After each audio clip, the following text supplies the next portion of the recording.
তীব্র গণ আন্দোলনের মুখে ৫ আগস্ট পদত্যাগ করে ভারতে আশ্রয় নেয় শেখ হাসিনা।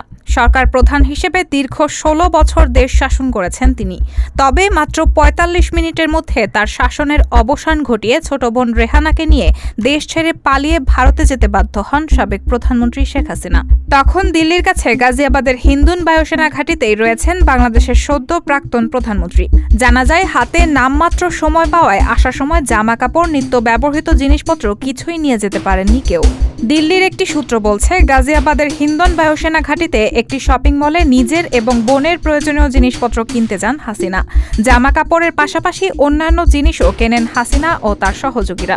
সব মিলিয়ে ৩০,০০০ টাকার কেনাকাটা করেন তিনি। ভারতীয় মুদ্রাতেই দাম মেটাতে যান হাসিনা, কিন্তু কিছু টাকা কম পড়েন বিরাট বিপাকে। এরপর বাংলাদেশের মুদ্রায় বাকি দাম মিটিয়ে দেন তিনি। সূত্র খবর জি২৪ ঘণ্টা। শেখ হাসিনার পাসপোর্টের মেয়াদ শেষ হওয়ায় এক প্রকার অবৈধভাবেই ভারতে রয়েছেন শেখ হাসিনা।